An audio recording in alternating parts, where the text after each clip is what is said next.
แม้อาจารย์สอนใช่ว่าเชื่อหมดเลย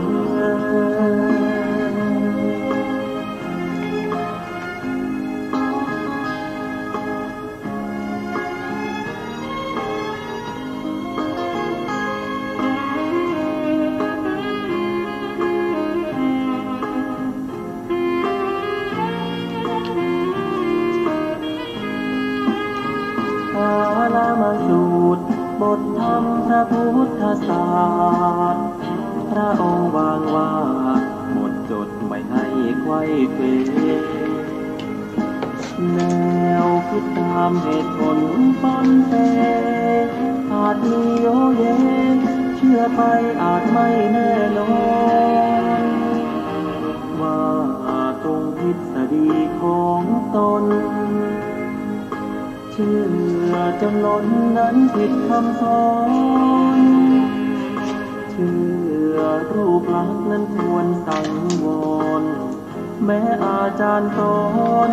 ใช่ว่าเชื่อหมดเลย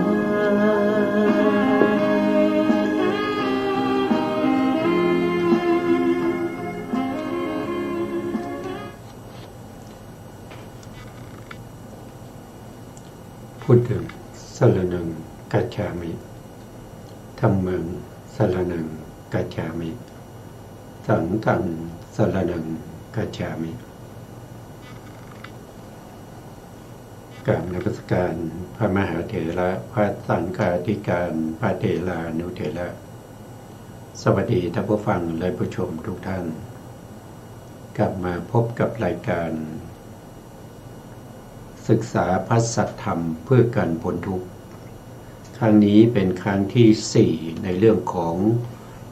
โสนทันทะโสนทันทะสูตรนะครับซึ่งเป็นพราหมณ์แล้วก็เป็นเจ้าเมืองเป็นเจ้าเมืองจำปานะครับเป็นเจ้าเมืองจำปาซึ่งท่านมาปรากฏในข่ายพยานของพระพุทธองค์นะมีอยู่วันหนึ่งพระพุทธองค์ตรวจสอบสัตว์โลกในตอนเช้าก็พบว่าโสนทันทพราหมณ์มาปรากฏอยู่ในข่ายพยานพระพุทธองค์ก็ตรวจสอบต่อไปว่าเพราะอะไรนะก็เห็นว่าโสนทันทพราหมณ์เนี่ยถ้าเราเสด็จไปเมืองจำปาโสนทันทพราหมณ์จะมาเฝ้าแล้วก็พาบริวารมาแล้วก็มาฟังธรรมแล้วเขาจะได้ดวงตาเห็นธรรมพร้อมกับบริวารในเมื่อพระพุทธองค์ทราบอย่างนั้นนะครับก็เสด็จไปที่เมืองจำปาโดยไม่รีบร้อนนะครับเมื่อไปถึงเมืองจำปาในเมืองจำปานั้นนะครับก็มีพวกพราหมณ์มาท่องบนสาธยายมนต์อยู่ที่ปราสาทของโสนทันทพราหมณ์ซึ่งเป็นหัวหน้านะครับแล้วก็เป็นเจ้าเมืองด้วยส่วนประชาชนนั้นนะครับเมื่อทราบว่าพระพุทธองค์เสด็จมาก็ออกจากบ้านนะครับอาบน้ำถือของหอมของบูชาทั้งหลายนะครับมุ่งไปยังที่พักของพระพุทธองค์โสนทันทพราหมณ์เห็นอย่างนั้นก็ถามที่ปรึกษาว่าชาวบ้านเขาไปไหนกันที่ปรึกษาก็บอกว่าชาวบ้านเขาไปเข้าเฝ้าพระสัมมาสัมพุทธเจ้านะครับพอได้ยินคำว่าพระสัมมาสัมพุทธเจ้าหรือพุทโธก็เกิดปิติเกิดความปราบปลื้มก็เลยบอกที่ปรึกษาว่า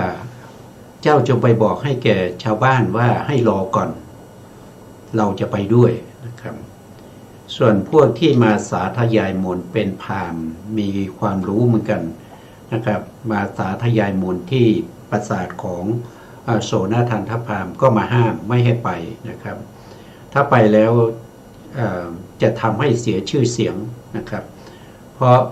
โสนทันทพราหมณ์เป็นผู้ที่บริสุทธิ์ตระกูลที่บริสุทธิ์มาตั้ง7ชั่วคนทั้งฝ่ายบิดาแล้วก็มารดาเป็นผู้ที่มีความรู้ความเข้าใจในการสาธยายมนต์ใน ในมวลของพวกพราหมณ์เป็นอย่างดีแล้วก็มีรูปร่างดีนะครับมีศีลมีปัญญาแทนที่จะให้สมณะโคดมนี้มาเฝ้านะครับทำไมเราต้องไปนะทำไมเราต้องไปเฝ้าสมณะโคดมพูดอย่างนั้นโสนทันทพามก็กล่าวคุณของพระพุทธเจ้าให้ฟังพระพุทธองค์เป็นผู้ออกจากสักยะวงของกษัตริย์นะออกบวชแล้วตอนนี้ท่านก็ได้เป็นพระพุทธเจ้าแล้วนะมีคุณก็คือมีอรหันตคุณนะครับสัมมาสัมพุทโธวิชาจารณะสัมปันโนสุขโตโลกวิทูอนุตตโลปุริสธรรมาสารถิสถาเทวามนุษสานังนะครับก็กล่าวคุณ9ของพระพุทธเจ้าแก่พวกพราหมณ์นั้นแล้วก็บอกว่าเราจะไปนะครับพวกท่านจะไปไม่ไปก็แล้วแต่นะครับแล้วก็บอกให้ที่ปรึกษาไปเตรียมตัวนะครับแล้วก็ขึ้นรถไปพอไปถึงแล้วพระพุทธองค์ก็ถามปัญหาเกี่ยวกับเรื่องของพราหมณ์นะครับเรื่องของพราหมณ์ว่าพราหมณ์เนี่ยที่เรียกว่าพราหมณ์เนี่ยเพราะเหตุอะไรนะครับที่เขาเรียกว่าเป็นพราหมณ์เนี่ยเพราะอะไรนะครับเพราะอะไรท่านก็บอกว่านะครับเพราะว่ามีความบริสุทธิ์มาจากฝ่ายบิดาและมารดานะครับอย่างน้อยๆต้อง7ชั่วคนนะครับแล้วก็เป็นผู้ที่ทรงจำมูลของพราหมณ์ได้นะครับเป็นผู้ที่มีรูปร่างดีมีศีลมีความรู้นะครับอันนี้เป็นคุณสมบัติของพราหมณ์นะครับส่วนรายละเอียดจะเป็นยังไงนะครับเราก็จะเรียนเชิญอาจารย์กันดาพีระวงศ์นะครับท่านจะมาสาธยายให้พวกเราได้ฟังกันนะครับต่อจากครั้งที่แล้วนะครับครั้งที่แล้วนะวันนี้ท่านพร้อมแล้วก็เชิญเลยครับอาจารย์ครับอัตถกถาโสนทันทสูตรศีลของบุคคลนั้นมีอยู่เหตุนั้นเขาชื่อว่าเป็นผู้มีศีลหรือศีลวา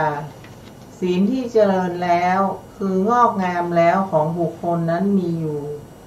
เหตุนั้นเขาชื่อว่าเป็นผู้มีศีลอันเจริญพุทธศีลังคำว่าด้วยศีลอันเจริญพุทธศีเลนะคือด้วยศีลอันเจริญนั่นแหละคือที่งอกงามแล้วคำว่าประกอบด้วยหรือสัมมันนาคโตคือประกอบแล้วคำนี้เป็นไวยพจน์ของคำว่ามีศีลอันเจริญนั่นแลคำทั้งหมดนั้นท่านกล่าวหมายถึงเพียงศีล5เท่านั้นในคำทั้งหลายมีคำว่ามีวาจาไพเราะหรือกัลยาณวโจเป็นต้นมีความว่าวาจาอันงามคือดีได้แก่มีบทและพยัญชนะกลมกล่อมของบุคคลนั้นมีอยู่เหตุนั้นเขาชื่อว่ามีวาจางามสำเนียงอันไพเราะคืออ่อนหวานของบุคคลนั้นมีอยู่เหตุนั้นเขาชื่อว่ามีสำเนียงไพเราะคำว่าสำเนียงไพเราะวากรนังได้แก่เสียงกังวานเปล่งออกชื่อว่าวาจาของชาวเมืองหรือโปรีเพราะบริบูรณ์ด้วยคุณความดีอีกประการหนึ่งชื่อว่าวาจาของชาวเมืองเพราะเป็นวาจาของชาวเมืองเพราะมีในเมืองอ่อนหวานเหมือนหญิงชาวเมืองเพราะละเอียดอ่อนด้วยวาจาของชาวเมืองนั้นคำว่าสละสลวยวิสายัตถะความว่าไม่พร่าคือเว้นจากโทษมีผู้พูดยืดยาดเกินไปเป็นต้นคำว่าหาโทษมิได้อเนรคายะคือเว้นจากการกลืนน้ำลายจริงอยู่เมื่อพูดใครมีน้ำลายชุ่มหรือว่าน้ำลายไหลออก หรือว่าฟองน้ำลายกระเซ็นออกมาวาจาของผู้นั้นชื่อว่าชุ่มด้วยน้ำลายคือว่าวาจาที่ตรงกันข้ามกับวาจานั้นคำว่าให้ผู้ฟังเข้าใจเนื้อความได้ชัดอัตถัสสะวิญญาปณียาคือสามารถให้รู้ใจความที่กล่าวได้ชัดเจนทั้งเบื้องต้นท่ามกลางและที่สุดคำว่าคนแก่ชินโนคือเป็นคนแก่เพราะเป็นผู้คร่ำคร่าด้วยชราคำว่าเป็นผู้เฒ่าวุฒโธคือถึงขีดสุดแห่งความเจริญของอวัยวะน้อยใหญ่คำว่าเป็นผู้ใหญ่มหันลโกคือประกอบพร้อมด้วยความเป็นผู้ใหญ่โดยชาติอธิบายว่าเกิดมานานคำว่าล่วงการอัตถคโตคือล่วงเวลานานอธิบายว่าล่วงเลยมาตั้ง2-3รัชกาลแล้วคำว่าผ่านวัยมาโดยลำดับวโยอนุปัตโตคือผ่านถึงปัจฉิมวัยแล้วส่วนที่3อันเป็นที่สุดแห่ง100 ปีชื่อว่าปัจฉิมวัยอีกในหนึ่งคำว่าเป็นคนแก่หรือชินโนคือเก่าแก่อธิบายว่าเป็นไปตามวงศกุลที่เป็นไปแล้วสิ้นกาลนานคำว่าเป็นผู้เฒ่าหรือวุฒโธคือประกอบด้วยความเจริญด้วยคุณมีศีลและอาจาระเป็นต้นคำว่าเป็นผู้ใหญ่มหันลโกคือประกอบพร้อมด้วยความเป็นผู้ใหญ่ด้วยสมบัติคำว่าล่วงการหรืออัตถคโตคือปฏิบัติถูกทางได้แก่มีปกติประพฤติไม่ล่วงละเมิดมารยาทมีวัจจริยาเป็นต้นของพวกพราหมณ์คำว่าผ่านวัยมาโดยลำดับวโยอุปปัตโตคือถึงความเป็นผู้เจริญด้วยการเกิดคือเป็นวัยสุดท้ายแล้วค่ะครับผมก็วันนี้ก็ท่านก็ยังพูดถึงในเรื่องของคุณสมบัติของพราหมณ์นะครับว่าเป็นการพูดจาสิ่งต่างๆนะครับว่าจะเป็นยังไงบ้างนะครับว่าการพูดจามีการพูดจาที่เสียงไพเราะนะครับแล้วก็กังวานเสียงไม่พร่าเสียงไม่พูดง่ายๆว่าเป็นไม่เหมือนกับคนมีอายุนะเสียงนี้เป็นเสียงที่เหมือนคนหนุ่มนะคนมีอายุเวลาพูดก็จะมีน้ำลายนะครับมีน้ำลายมีเสลดมีอะไรนะครับฟังแล้วเสียงก็ไม่ค่อยจะไพเราะนี่ก็พูดถึงคุณสมบัติของการสาธยายเกี่ยวกับเรื่องมวลเรื่องของศีลอะไรพวกนั้นนะครับอันนี้เป็นอัตถกถานะครับเป็นอัตถกถา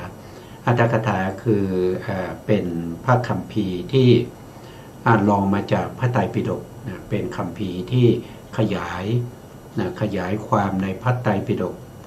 เวลาที่เราอ่านพระไตรปิฎกแล้วมีปัญหาว่าไม่เข้าใจเนี่ยนะก็จะมีผู้ที่เขามีความรู้ความเข้าใจเนี่ยมาอธิบายแต่อัตถกถากับพระไตรปิฎกก็จะอยู่กันคนละเล่มนะไม่ใช่เล่มเดียวกันนะครับก็จะแยกเล่มกันอยู่เพราะว่าพระไตรปิฎกเป็นคัมภีร์ที่ไม่มีการเพิ่มเติมแก้ไขลบออกนะครับพระไตรปิฎกเนี่ยมีข้อความยังไงก็ต้องเป็นอย่างนั้นตลอดไปนะถ้าสงสัยตรงไหนยังไงก็ต้องยกข้อความนั้นออกมาแล้วก็มาอธิบายข้างนอกนะครับอธิบายข้างนอกอธิบายไว้ในอัตถกถาหลังจากบางคนนะครับคนยุคปัจจุบันเนี่ยเป็นผู้ที่สะสมบุญบารมีมาน้อยเพราะฉะนั้นเวลาเราอ่านพระไตรปิฎกเนี่ยส่วนมากจะไม่คุ้นกับสำเนียงไม่คุ้นกับสำนวนของค คนสมัยโบราณนะที่แปลไว้นะครับอันนี้แปลไว้นานแล้วนะครับเพราะฉะนั้นก็ไม่เข้าใจไม่เข้าใจก็ต้องไปถามผู้รู้นะผู้รู้ก็จะอธิบายให้ฟังนะครับนั่นก็เหมือนกับอรรถกถานั้นเมื่ออธิบายแล้วนะครับมีอรรถกถาแล้วบางคนอ่านอรรถกถาก็ยังไม่เข้าใจนะอย่างพวกเราที่ศึกษากันอยู่ตอนนี้ก็คือเรื่องของอรรถกถาอ่านแล้วไม่เข้าใจในอรรถกถานะครับก็จะมีอาจารย์ที่เขารู้เรื่องอรรถกถาเขาก็จะมาอธิบายแล้วแต่เขาไม่ได้อธิบายในอรรถกถานะเขาต้องยกข้อความที่ไม่เข้าใจในอรรถกถาไปตั้งขึ้นมาอีกเล่มหนึ่งเพื่อจะอธิบายอรรถกถานั้นคัมภีร์ระดับนั้นเขาเรียกว่าเป็นฎีกานะเป็นคัมภีร์ชั้นฎีกานะครับแล้วหลังจากนั้นนะคัมภีร์ชั้นฎีกายังมีคัมภีร์รองมาอีกนั่นก็คืออนุฎีกานะครับอนุฎีกาแล้วก็ลงมาอีกก็จะเป็นฎีกาแล้วก็มีอนุฎีกาโยชนานะครับโยชนาก็ต่อไปมีอีกก็เป็นโยชนาคันถีนะคันถีปัจจุบันนี้ก็มีถึงระดับเป็นเกจิอาจารย์นะคัมภีร์ทางพระพุทธศาสนาก็จะมีระดับลงมาอย่างนี้สูงที่สุดนั่นก็คือพระไตรปิฎกนะพระไตรปิฎกเป็นพระธรรมคำสั่งสอนของพระพุทธเจ้านะครับที่ได้ทำสังคายนามาตั้งแต่หลังจากที่พระพุทธองค์ปรินิพพานไปแล้ว3 เดือนนะครับก็รวบรวมพระธรรมคำสั่งสอนของพระพุทธเจ้าขึ้นเป็นหมวดเป็นหมู่ได้ถึง 84,000 พระธรรมขันธ์นะได้มาถึง 84,000 ข้อนะครับข้อในที่นี้ไม่ได้หมายความว่าเป็นข้อแต่หมายถึงบางพระสูตรหรือว่าบางปิฎกเนี่ยข้อหนึ่งอาจจะยาวมากเลยนะครับอย่างเช่นพระสูตรเนี่ยบางทีสูตรเดียวเนี่ยนะครับเป็นข้อหนึ่งนะครับนะเมื่อรวบรวมแล้วเนี่ยนะครับในพระวินัยก็จะมีอยู่ทั้งหมด 2,001 ขอโทษที 21,000 พระธรรมขันธ์นะแล้วก็พระสูตรก็ได้ 21,000 พระธรรมขันธ์ส่วนพระอภิธรรมมีถึง 42,000 พระธรรมขันธ์เพราะพระอภิธรรมเนี่ยเป็นข้อธรรมนะเป็นข้อธรรมไม่มีเรื่องราวนะครับไม่มีเรื่องราวว่าใครทำอะไรที่ไหนเมื่อไหร่อย่างไรนะครับมีเป็นข้อเลยนะอย่างเช่นกุศลธรรมเนี่ยนะครับอะไรเป็นกุศลนะครับอะไรเป็นกุศลนะครับก็กุศลธรรมนะครับแล้วก็กุศลธรรมอกุศลธรรมอภยกตาธรรมหรือว่าเป็นกิริยาเป็นวิบากนะเป็นรูปนะมหาพุทธรูป4อุปทายรูปอะไรพวกนี้นะครับจะไม่มีเรื่องของคนหรือตัวละครที่เข้ามาในพระอภิธรรมในพระอภิธรรมจะพูดเฉพาะเรื่องของข้อธรรมนะครับเพราะฉะนั้นเนี่ยในสมัยแรกเนี่ยข้อธรรมอะไรก็จะรวมอยู่ในพระธรรมในสมัยที่ทำสังคายนาครั้งที่1เนี่ยก็จะมีพระวินัยกับพระธรรมนะพระธรรมก็คือการรวมเอาพระสูตรกับพระอภิธรรมเนี่ยรวมกันเป็นพระธรรมนะตอนหลังก็มีการมาแยกนะครับเพราะว่าถ้าเอาข้อธรรมต่างๆนะครับมาใส่ไว้ในพระสูตรเนี่ยมันผู้ที่ศึกษาเข้าใจยากนะครับเพราะฉะนั้นก็แยกออกมาเป็นส่วนหนึ่งนะครับแยกออกมาไว้เล่มหนึ่งก็เป็นเขาเลยตั้งชื่อว่าเป็นอภิธรรมนะครับก็เป็นอภิธรรมเพราะฉะนั้นข้อธรรมอภิธรรมก็จะมีถึง2 เท่าของพระสูตรนั่นก็คือ 42,000 พระธรรมขันธ์ทำทั้งหมดเหล่านี้ก็ไม่ได้มีใครเป็นผู้แต่งขึ้นมาไม่ได้มีใครไปเขียนขึ้นมาแต่เป็นคำสั่งสอนของพระพุทธเจ้านะครับพระพุทธเจ้าเป็นผู้ที่แสดงไว้เขารวบรวมมาเป็นหมวดเป็นหมู่นะครับเพราะฉะนั้นเราก็เป็นผู้ที่ศึกษาตามนะครับเราไม่ใช่เป็นผู้แก้นะเราไม่ใช่เป็นผู้ที่ไปวิเคราะห์วิจารณ์พระธรรมคำสั่งสอนของพระเจ้านะครับ เรามีหน้าที่อย่างเดียวเท่านั้นนั่นก็คือศึกษาตามทำยังไงเราจะเข้าใจทำยังไงเราจะมีความรู้ความเข้าใจในพระธรรมคำสั่งสอนของพระเจ้าไม่ใช่เข้าไปวิจารณ์วิเคราะห์ตรงนี้มันต้องเป็นอย่างนี้ตรงนี้มันต้องเพิ่มตรงนี้หน่อยลดตรงนั้นหน่อยอันนั้นเป็นเขาเรียกว่าเป็นคนที่ไม่มีศรัทธาเป็นคนที่หวังได้ซึ่งอบายภูมินะครับผู้ที่หวังความเจริญในพระพุทธศาสนาจะต้องเป็นผู้ที่มีศรัทธาแล้วก็ศึกษาตามเท่านั้นเองนะครับเราไม่เข้าใจนั่นแสดงว่าเรายังไม่เรายังศึกษาเราสาธยายแล้วยังไม่เกิดปัญญาแต่ถ้าเราฟังไปบ่อยๆเราอ่านไปบ่อยๆเราทำความรู้บ่อยๆมันก็จะเข้าใจเองนะครับมันก็จะเข้าใจเองสามารถที่จะเข้าใจได้นะครับถ้าเข้าใจไม่ได้พระพุทธองค์ไม่แสดงนะถ้าพระธรรมเหล่านี้มีบุคคลที่ฟังแล้วก็ตรัสรู้นะครับมากมายนะไม่ว่าจะเป็นมนุษย์เทวดานะครับหรือว่าเป็นพรหมเนี่ยมีนับไม่ถ้วนนะครับที่เขาได้ดวงตาเห็นธรรมเขาได้เป็นพระอรหันต์ปารินิพพานไปแล้วมากมาย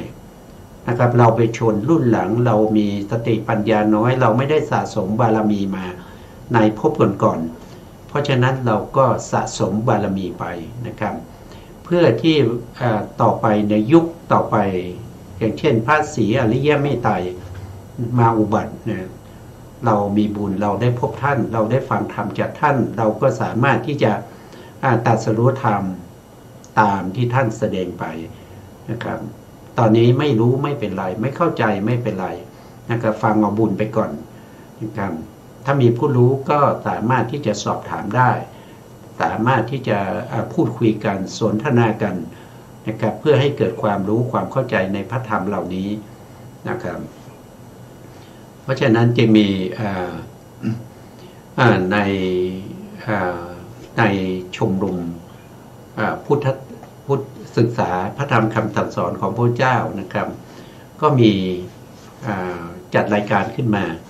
นั่นก็คือมีการสนทนาธรรมนะทุกๆวันพุธนะทุกๆวันพุธเวลา13นะ เวลา 13 นาฬิกาจนถึง 15 นาฬิกานะครับที่วัดปั้นปิ่นเนี่ยที่วัดปั้นปิ่นผู้ที่สนใจก็สามารถที่จะไปสนทนาได้นะมีเรื่องอะไรที่เกี่ยวกับพระธรรมคำสั่งสอนของพระพุทธเจ้ามีความรู้ก็ไปแชร์กันนะมีไม่เข้าใจจะไปสอบถามอาจจะมีผู้รู้ในที่นั้นเขาสามารถที่จะอธิบายได้เราก็ไปฟังนะครับอันนี้ก็จะเป็นทางหนึ่งนะครับที่จะทำให้มีความรู้ความเข้าใจในพระธรรมคำสั่งสอนของพระพุทธเจ้าให้มากขึ้นนะครับไม่ใช่ว่าไม่เข้าใจก็ไม่ถามไม่เข้าใจก็เลยไม่ศึกษาเล่าเรียนนั่นก็ปิดโอกาสของตัวเองนะครับปิดโอกาสที่จะได้มรรคได้ผลในอนาคตนะเพราะฉะนั้นก็ถ้าผู้ใดสนใจหรือว่าผู้ใดมีความรู้ความเข้าใจจะไปแลกเปลี่ยนความรู้ความเข้าใจกันนะครับก็ขอเชิญได้นะครับที่วัดบ้านปิงนะครับอยู่เยื้องๆกับวัดอุโมงค์ในนะครับวัดอุโมงค์ในเมืองวัดอุโมงค์หรือวัดอุโมงค์เถรจันทร์หรือวัดอุโมงค์เถรจันทร์พูดดังๆจะได้ท่านจะได้ยินใกล้กับวัดพันอ้นใกล้ๆกับวัดพันอ้นนะครับหรือจะอยู่ตรงข้ามนะอยู่ตรงข้ามกับวัดอุโมงค์เถรจันทร์นะครับพวกเราก็ไปร่วมรายการได้นะครับก็ไม่มีค่าใช้จ่ายอะไรใดๆนะครับแชร์ความรู้กันนะครับอันนั้นก็เป็นที่เราสามารถจะไปปรึกษาไปพูดคุยกันในเรื่องของธรรมได้นะครับต่อไปก็เรียนเชิญอาจารย์กันดาท่านสาธยายต่อนะครับเชิญครับอาจารย์ครับว่าด้วยพระพุทธคุณคำว่าเมื่อพวกพราหมณ์กล่าวอย่างนี้แล้วเอวังวัตเตความว่าเมื่อพวกพราหมณ์เหล่านั้นกล่าวอย่างนี้แล้วโสนทันทพราหมณ์คิดว่าพวกพราหมณ์เหล่านี้กล่าวสรรเสริญคุณของเราด้วยชาติเป็นต้น แต่การที่เราจะยินดีในการกล่าวสรรเสริญคุณของตนไม่สมควรแก่เราเลยเอาเถอะเราจะลบล้างคำพูดของพวกเขาเสียให้พวกเขารู้ว่าพระสมณโคดมเป็นผู้ใหญ่จะทำให้พวกเขาไปในที่นั้นจึงกล่าวคำเป็นต้นว่าท่านทั้งหลายถ้าอย่างนั้นขอพวกท่านจงฟังข้าพเจ้าบ้างเตนะหิโพมะมาปิสุนาถะโสนทันทพราหมณ์สำคัญเห็นคุณทั้งหลายที่ยิ่งกว่าคุณของตนว่าในคุณเหล่านั้นคุณมีอุปโตสุชาติเป็นต้นที่ตนมีอยู่พระสมณโคดมก็มีคุณคือชาติสมบัติเป็นต้นเช่นเดียวกันจึงได้ประกาศคุณเหล่านี้เพื่อที่จะแสดงว่าพระผู้มีพระภาคเจ้าพระคุณยิ่งใหญ่โดยส่วนเดียวโดยแท้ก็โสนนันททันทพราหมณ์เมื่อกำหนดแจะแน่อย่างนี้ว่าเรานี้แหละควรไปเฝ้าเมยวะอะระหาวมะจึงแสดงคำนี้ในที่นี้ว่าถ้ามีบุคคลที่ควรเข้าไปหาเพราะความเป็นผู้มีคุณใหญ่เปรียบเหมือนเมล็ดผักกาดเมื่อนำไปเปรียบเทียบกับเขาสิเนรุรอยเท้าโคเมื่อนำไปเปรียบเทียบกับมหาสมุทรหยดน้ำค้างเมื่อนำไปเทียบกับน้ำในสระใหญ่7 สระก็เป็นของกระจิตลิดหรือเล็กน้อยฉันใดคุณของพวกเราเมื่อนำไปเทียบกับคุณมีพระชาติสมบัติเป็นต้นของพระสมณโคดมก็เป็นของนิดหน่อยคือเล็กน้อยฉันนั้นเพราะฉะนั้นพวกเรานั้นแหละควรไปเฝ้าพระโคดมผู้เจริญค่ะครับนี่ก็พวกพราหมณ์ที่มาสาธยายมนต์นะครับก็ห้ามไม่ให้ไปท่านก็ ได้กล่าวว่านะครับพระพุทธเจ้าเนี่ยเป็นผู้ที่มีความบริสุทธิ์นะครับฝ่ายพ่อและแม่ถึง7 ชั่วคนด้วยกันนะครับเหมือนกับเรานี่แหละนะแต่ท่านเป็นเชื้อสายกษัตริย์นะแต่พวกเราเนี่ยเป็นเชื้อสายของพราหมณ์ท่านมีคุณสมบัติหลายอย่างนะครับเช่นนะท่านมีมหาปุริลักษณะ32 ประการแต่เราไม่มีเลยนะครับแล้วท่านยังมีอนุพยัญชนะอีก80นะที่เราเห็นได้นะครับแต่เราก็ไม่มีนะครับเราจะไปเทียบกับท่านได้ยังไงนะครับเทียบไม่ได้นะครับเพราะว่าในคัมภีร์ของพวกพราหมณ์เนี่ยก็กล่าวไว้ว่าบุคคลที่มีมหาปุริลักษณะ32 ประการอนุพยัญชนะ80นี้เป็นบุคคลที่เป็นเลิศนะครับเป็นเลิศยังไงถ้าเป็นเลิศในทางโลกิยะก็คือไม่ออกบวชนะครับครองราชย์นะครับจะได้เป็นพระเจ้าจักรพรรดินะครับในคัมภีร์ของพราหมณ์เนี่ยนะครับในเรื่องของการดูลักษณะก็ได้บอกไว้นะครับแล้วถ้าไม่ครองเรือนนะครับถ้าไม่ปรารถนาจะเป็นพระเจ้าจักรพรรดิท่านก็ออกบวชเมื่อท่านออกบวชแล้วท่านจะได้เป็นพระพุทธเจ้านะพระพุทธเจ้านี่ไม่ใช่เป็นบุคคลธรรมดานะครับพระพุทธเจ้าเนี่ยเป็นบุคคลที่มีคุณธรรมมีคุณธรรมของความเป็นพระพุทธเจ้าอย่างเช่นอาระหังคือกายจากกิเลสนะกายจากกิเลสนะครับอย่างพวกเราเนี่ยนะครับยังมีกิเลสอยู่นะครับเรามีความยินดีพอใจนะครับเรามีความไม่ยินดีพอใจเรามีความลุ่มหลงด้วยโมหะนะครับเรายังมีทั้งโลภะโทสะโมหะเรายังมีความอิจฉานะครับหรือว่ามีความตณีมีความรำคาญใจนะครับมีความง่วงเหงาของนอนมีความสงสัยต่างๆเหล่านี้ยังมีอยู่นะครับแต่พระพุทธองค์ไม่มีนะครับพระพุทธองค์ไม่มีพระพุทธองค์เป็นผู้ที่มีเข เขาเรียกว่าเป็นสัพพัญญุตญาณเป็นญาณที่รู้ทุกสิ่งทุกอย่างนะถ้าต้องการรู้นะครับไม่มีเครื่องกากั้นนะไม่มีเครื่องปิดบังนะครับแม้อยากจะรู้อะไรที่มันเล็กมากนะครับอย่างที่เข้าไปปกปิดเอาไว้นะครับหรือเขาไปพูดจาซุบซิบนินทานะเพราะพระองค์ต้องการรู้ได้หมดนะเพียงแต่ว่าพระพุทธองค์ต้องการรู้หรือเปล่านะครับว่าสิ่งนั้นเป็นประโยชน์ไหมถ้าสิ่งนั้นไม่เป็นประโยชน์นะครับพระพุทธองค์ก็ไม่ใส่ใจนะไม่ใส่ใจไม่อยากรู้นะครับถ้าสิ่งไหนที่มันเป็นประโยชน์เนี่ยพระพุทธองค์ก็จะน้อมใจไปเพื่อรู้ก็รู้ได้นะครับอย่างเช่นพระพุทธองค์ตรวจสอบสัตว์ทั้งหลายนะเขาเรียกว่าส่งข่ายพยานในการตรวจสอบดูสัตว์โลกทั้งหลายนะว่าวันนี้นะครับมีใครบ้างที่มีบุญบารมีพร้อมที่จะตรัสรู้เป็นพระอริยบุคคลนะพระพุทธองค์ก็สามารถรู้ได้นะอย่างเช่นโสนะทันทพามเนี่ยเป็นผู้ที่สมควรที่จะได้ดวงตาเห็นธรรมจะได้เป็นโสดาบันเนี่ยพระพุทธองค์ก็ตรวจสอบดูก็รู้นะก็เห็นโสนะทันทพามมาปรากฏในข่ายพยานแล้วก็บริวารอีกนะครับที่จะได้ดวงตาเห็นธรรมนะพระพุทธองค์จึงเสด็จมานะครับถ้าไม่มีใครนะครับที่มาปรากฏในข่ายพยานพระพุทธองค์ไม่เสด็จมานะครับเสด็จมาทำไมนะครับอยู่ที่วัดเวฬุวันนะกรุงราชคฤห์นะครับแสดงธรรมแก่พุทธบริษัทตรงนั้นก็เป็นสร้างบุญบารมีให้เขาช่วยให้เขาเนี่ยสะสมบารมีนะครับทำไมต้องมาที่เมืองจำปาก็เพราะว่าเมืองจำปาจะมีผู้ที่ได้ดวงตาเห็นธรรมนะครับพระองค์จึงเสด็จมาโปรดนะครับอันนี้ก็เป็นพระมหากรุณาธิคุณอันยิ่งใหญ่ของพระพุทธเจ้านะครับไม่ใช่ว่ามาเพื่อจะมา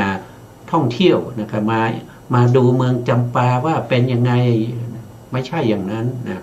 พระพุทธองค์เพื่อปรารถนาความพ้นทุกข์นะให้แก่โสนะทันทพามแล้วก็บริวารของเขาที่ไปปรากฏในข่ายพยานของพระพุทธองค์แล้วก็คุณกิเลสเหล่านั้นเรายังมีอยู่เต็มเลยนะครับเรายังมีความอยากเรายังมีความไม่ชอบใจเรายังมีความหลงด้วยโมหะอยู่แต่พระพุทธองค์ไม่มีแล้วนะอันนี้ก็คือเป็นผู้ที่ไกลจากกิเลสนะครับเป็นผู้ที่ตรัสรู้ชอบได้ด้วยพระองค์เองพระพุทธองค์มีความรู้ความเข้าใจในเรื่องของอริยสัจสี่นี้ไม่มีครูไม่มีอาจารย์ไม่มีผู้แนะนำนะเป็นผู้ที่ตรัสรู้เองรู้เองเห็นเองนะครับแล้วก็กำจัดเสียซึ่งอนุสัยกิเลสในขันธสันดานของพระพุทธองค์ด้วยพระองค์เองนะครับพระองค์ไม่เคยฟังธรรมมาจากใครนะครับแล้วพระองค์ก็ยังสามารถที่จะกำจัดกิเลสเหล่านั้นได้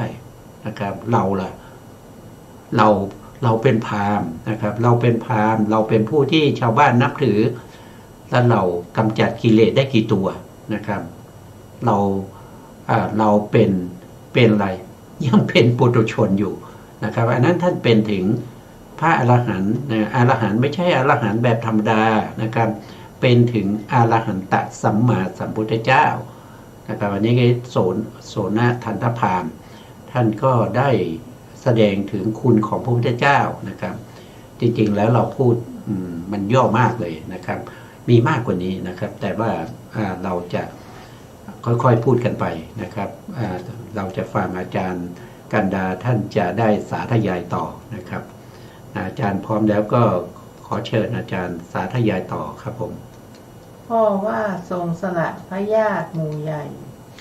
มหันตังยาติสังฆังโอหายะคือทรงราชตระกูลพระญาติ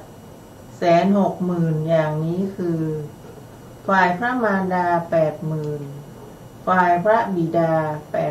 80,000ในคำนี้ว่าทั้งที่อยู่ในพื้นดินทั้งที่อยู่ในอากาศโหมิคตัน จะเวหาสัทธะทันจะพึงทราบว่าทรัพย์ที่เขาขุดสะโบกขรณีที่ฉาบปูนเกลี้ยงในพระลานหลวงและในพระราชอุทยานใส่แก้ว7 ประการจนเต็มแล้วฝังไว้ในแผ่นดินชื่อว่าทรัพย์อยู่ในดินส่วนทรัพย์ที่ตั้งไว้จนเต็มปราสาทและป้อมเป็นต้นชื่อว่าทรัพย์อยู่ในอากาศทรัพย์ที่ตกทอดตามมาความหมุนเวียนแห่งตระกูลมีเพียงเท่านี้ก่อนแต่ในวันที่พระตถาคตอุบัติขึ้นแล้วนั่นแหละมีขุมทรัพย์4 ขุมคือขุมทรัพย์ชื่อสังขะ1ชื่อเอละ1ชื่ออุปละ1ชื่อปุณธริกะ1ผุดขึ้นบรรดาขุมทรัพย์ทั้ง4นั้นขุมทรัพย์ชื่อสังขะมีคาวุธ1ขุมทรัพย์ชื่อเอละมีครึ่งโยชน์ขุมทรัพย์ชื่ออุปละมี3 คาวุธขุมทรัพย์ชื่อปุณธริกะมีโยชน์1ทรัพย์ที่คนนำไปก็กลับเต็มในขุมทรัพย์เหล่านั้นอีกพึงทราบว่าพระผู้มีพระภาคเจ้าทรงละเงินทองมากมายเพื่อเพียงนี้เสด็จออกผนวดคำกล่าวว่ากำลังหนุ่มหรือทหะโรวะสมาโนคือยังเป็นเด็กคำว่ามีพระเกศาดำสนิทสูการะเกโสคือมีพระเกศาดำครับความว่ามีพระเกศาเช่นเดียวกับสียาหยอดตาคำว่าเจริญพัดเรนะคือดีคำว่าด้วยปฐมวัยปฐเมนะวยสาคือปฐมวัยในบรรดาวัยทั้ง3คำว่าไม่ทรงปรารถนาให้ทรงผนวดอากามะกานังคือไม่ปรารถนาคำนี้เป็นฉัตรฉีวิพัตลงในอรรถกถาว่าอนาธรน้ำตาที่หน้าของชนเหล่านั้นมีอยู่เหตุนั้นพวกเขาชื่อว่ามีหน้านองด้วยน้ำตาอัสสมุขาความว่าเมื่อพระมารดาและพระบิดามีพระพักนองด้วยน้ำพระเนตรคือมีพระพักเปียกชุ่มด้วยน้ำพระเนตรคำว่าทรงกันแสงอยู่รุทันตานังคือทรงกันแสงคร่ำครวญอยู่ครับผมต่อไปก็ท่านก็ยังพูดถึงคุณของพระโพธิสัตว์นะพระโพธิสัตว์คือใครพระโพธิสัตว์ก็คืออะไรเจ้าชายสิทธัตถะนะครับเจ้าชายสิทธัตถะเนี่ยเป็นบุคคลที่เกิดในภพนี้เป็นภพสุดท้ายแล้วนะครับเพราะว่าจะได้ตรัสรู้เป็นพระพุทธเจ้าแน่นอนนะครับเพราะเวลาที่คลอดมาเนี่ยนะครับก็มีมหาปุริลักษณะ32 ประการนะมีฤาษีนะฤาษีที่เป็นอาจารย์ของพระเจ้าสุโธทนะนะครับชื่อว่ากาละเทวินดาบทนะกาละเทวินดาบทเนี่ยเป็นลุงของ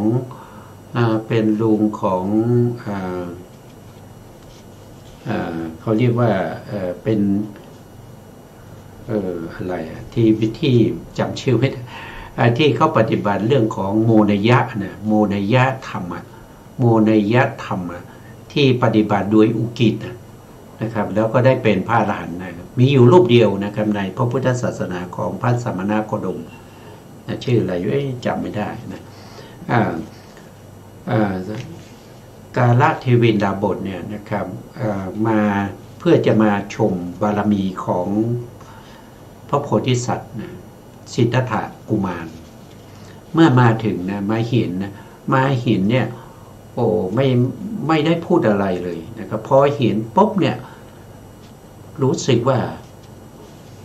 ตัวเองเนี่ยเป็นผู้ที่ด้อยค่ามากนะครับพ ราะอะไรเห็นเจ้าชายสิทธัตถะเนี่ยเป็นผู้ที่ยิ่งใหญ่นะครับเป็นผู้ที่ยิ่งใหญ่มีบารมีมากเหลือนะครับไม่เคยเห็นบุคคลประเภทนี้มาเลยนะครับก็เลยคุกเข่าลงแล้วก็กราบนะกราบเจ้าชายสิทธัตถะตอนนั้นอายุได้5 วันอยู่เลยนะครับโอ้แล้วก็ร้องไห้นะครับแล้วก็ร้องไห้เดี๋ยวก็ร้องไห้นะครับ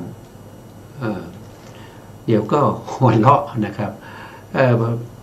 พระเจ้าสุโธทนะเห็นอย่างนั้นนะครับเห็นตั้งแต่ตอนที่อาจารย์ของตัวเองนะคุกเข่าแล้วก็กราบเจ้าชายนะครับทารกเนี่ยทารกสิทธัตถะพระเจ้าสุโธทนะก็ถึงกับคุกเข่าแล้วก็กราบพร้อมกับอาจารย์ไปด้วยนะครับแล้วบริวารที่อยู่ตรงนั้นนะอมาตย์นะครับทหารยามทั้งหลายทั้งหมดทั้งมวลก็คุกเข่าแล้วก็กราบเจ้าชายนั่นก็คือความยิ่งใหญ่ยิ่งใหญ่มาจากไหน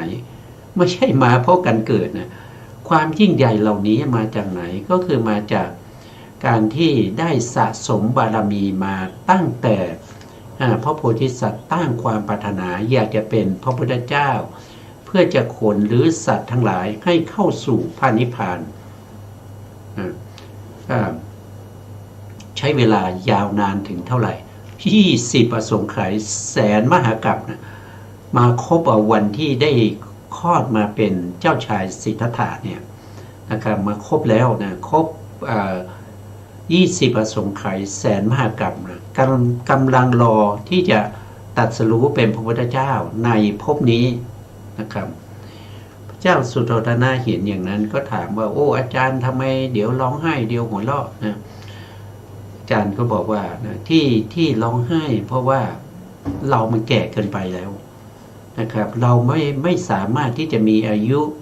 อยู่เห็นเจ้าชายสิทธัตถะเนี่ยได้ตรัสรู้เป็นพระพุทธเจ้านะครับเราไม่มีบุญนะเราไม่มีบุญแล้วที่จะได้เข้าเฝ้าพระพุทธเจ้านะครับเพราะอะไร ก็เพราะว่าตัวเองอายุมากแล้วก็ตัวเองเป็นผู้ที่ได้สมาบัติ8นะเพราะฉะนั้นเนี่ยเวลาที่ท่านจะตายนะครับอีกไม่กี่ปีท่านก็จะตายแล้วตอนนี้อายุมากเป็นอาจารย์ของสุโธทนะนะครับอีกไม่กี่ปีก็ตายแล้วไปเกิดที่ไหนก็ไปเกิดในรูปพรหมไปเกิดในชั้นเนวสัญญานาสัญญายตนะซึ่งเป็นชั้นที่ไม่มีรูปมีแต่นามเพราะฉะนั้นไม่สามารถที่จะฟังธรรมได้นะครับเพราะไม่มีหูไม่มีหูนะครับการฟังธรรมต้องอาศัยหูนะครับท่านไปเกิดในอรูปภูมิเนี่ยโอ้มีอายุยาวนานนะครับท่านไปในเนวสัญญานาสัญญายตนะท่านจะต้องไปอยู่ในภูมินั้นถึง 84,000 มหากัปนะไม่รู้ว่าพระพุทธเจ้าจะมาอุบัติแล้วก็ปรินิพพานไปอีกเท่าไหร่นะกว่าที่ท่านจะออกจากในภพภูมิของความไม่มีรูปในอรูปภูมินั้นท่านจึงร้องไห้นะครับเพราะอะไรเพราะว่าท่านเสียเวลาอีกยาวนานที่จะต้องเวียนว่ายตายเกิดนะครับนะเพราะว่าพระพุทธเจ้าอุบัติขึ้นแล้วก็ปรินิพพานไปแล้วไม่รู้เท่าไหร่นะท่านจะได้พบพระพุทธเจ้าหรือไม่นะครับท่านเสียใจในข้อนี้เพราะท่านไม่มีบุญได้พบพระพุทธเจ้าโคตมะนะท่านจึงร้องไห้นะครับแล้วทำไมหลงหัวเราะล่ะท่านบอกว่าหัวเราะก็เพราะว่ามีความยินดีนะครับมีความยินดีมีเพราะว่าเจ้าชายจะได้ตรัสรู้เป็นพระพุทธเจ้านะครับแน่นอนมีความยินดีมีความปราบปลื้มที่เจ้าชายจะได้เป็นพระพุทธเจ้าจะได้ช่วยเหลือสัตว์โลกทั้งหลายให้พ้นจากวัฏสงสารนะอันนี้คือสิ่งที่ท่านยินดีนะสิ่งที่ท่านร้องไห้ไม่ยินดีนั่นก็คือท่านไม่มีบุญที่จะได้เห็นเจ้าชายสิทธัตถะได้เป็นพระพุทธเจ้าอันนี้ท่านจึงร้องไห้นะครับอันนี้เป็นเรื่องแล้วก็จะพูดถึงเรื่องของในขณะที่เจ้าชายประสูตินะครับขุมทรัพย์เนี่ยผุดขึ้นมา4 มุมเมือง นะครับที่ท่านบอกนะครับก็มีขุมทรัพย์ที่ชื่อว่าสังขะนะแล้วก็เอละนะแล้วอุปละนะบุญนะทิลิบุญนะทลินะขุมทรัพย์ทั้ง4หมู่เมืองนะเป็นขุมทรัพย์ที่ใครจะไปเอาก็ได้นะครับใครต้องการก็ไปเอานะครับพอไปเอาแล้วขุมทรัพย์นั้นก็จะเพิ่มขึ้นอีกนะครับมีคนไปขนนะขนทรัพย์นั้นก็จะเพิ่มขึ้นอีกอันนี้มาด้วยบุญของพระเจ้าจักรพรรดินะพระเจ้าจักรพรรดิสิทธัตถะนะครับตอนที่ยังไม่ได้บวชนะแต่วันที่ออกบวชเนี่ยขุมทรัพย์เหล่านี้จะหายไปหมดเลยนะหายไปหมดเลยเพราะว่าท่านได้ไปบวชเป็นพระภิกษุเพราะพระภิกษุนี่ไม่เป็นบุคคลที่ไม่สะสมในเรื่องของทรัพย์สินเงินทองทั้งหลายเป็นผู้สละแล้วนะเพราะฉะนั้นทรัพย์สินเหล่านี้4มุมเมืองจึงหายไปหมดนะมีอยู่ครั้งหนึ่งนะครับราหุลก็ไปขอทรัพย์สมบัตินะไปขอทรัพย์เหล่านี้จากพระพุทธองค์พระพุทธองค์พิจารณาแล้วอันนั้นมันเป็นโลกียทรัพย์นะไม่ควรจะให้เป็นโลกุตละทรัพย์นะก็เลยเอาพระราหุลนะไปบวชเป็นสามเณรนะครับนั่นก็เป็นอีกเรื่องหนึ่งนะครับต่อไปเราก็จะฟังอาจารย์ท่านได้สาธยายต่อนะครับผมนะครับอาจารย์ท่านพร้อมแล้วก็เชิญอาจารย์เลยครับในคำว่าน่าดูน่าชมไม่น้อยอักขุทธาวาวะกาโสนี้พึงทราบความว่าช่องทางที่จะได้เห็นพระผู้มีพระภาคเจ้ากำหนดแน่นอนไม่ได้ในที่นี้มีเรื่องดังต่อไปนี้ได้ยินว่าในกรุงราชคฤห์มีพราหมณ์คนหนึ่งได้ฟังมาว่าได้ยินว่าใครๆย่อมไม่สามารถที่จะวัดขนาดของพระสมณโคดมได้ในเวลาที่พระผู้มีพระภาคเจ้าเสด็จเข้าไปบิณฑบาตจึงเอาไม้ไผ่ยาว60 ศอกยืนอยู่ข้างนอกประตูเมืองเมื่อพระผู้มีพระภาคเจ้าเสด็จมาถึงถือเอาไม้ไผ่ได้ยืนอยู่ในที่ใกล้ไม้ไผ่ยาวถึงแค่พระชานุของพระผู้มีพระภาคเจ้าในวันรุ่งขึ้นเขาได้ต่อไม้ไผ่2 ลำแล้วได้ยืนอยู่ในที่ใกล้ถึงไม้ไผ่2 ลำนั้นปรากฏวัดได้เพียงแค่พระกฤษฎีหรือสเอวพระผู้มีพระภาคเจ้าจึงตรัสว่าพราหมณ์ท่านทำอะไรเขาทูลว่าข้าพระองค์จะวัดส่วนของพระองค์พระผู้มีพระภาคเจ้าตรัสว่าพราหมณ์แม้ถ้าท่านจับต่อไม้ไผ่ที่เกิดอยู่เต็มห้องแห่งจักรวาลทั้งสิ้นเข้าด้วยกันแล้ว